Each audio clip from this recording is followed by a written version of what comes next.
Presiden Turki Tayyip Erdogan bersama istrinya melakukan kunjungan kenegaraan ke Indonesia pada 11 hingga 12 Februari 2025.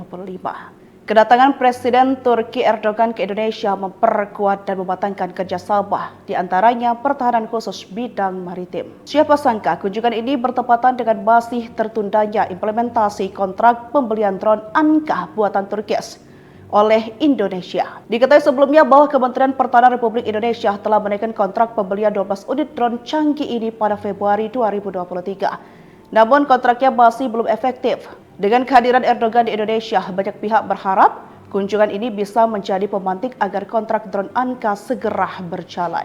Meskipun drone Anka belum tiba di Indonesia, TNI Angkatan Udara telah menyiapkan rencana strategis untuk menempatkan pesawat nerawak tersebut di wilayah Laut Natuna Utara. Drone produksi Turki rencananya akan menggantikan drone CH-4 Rainbow buatan Cina yang saat ini digunakan oleh TNI Angkatan Udara. Kehadiran drone Anka akan memperkuat kemampuan patroli udara TNI Angkatan Udara di wilayah tersebut dan jadi sorotan negara tetangga. Drone Anka merupakan pesawat nirawak ini diproduksi oleh Turki.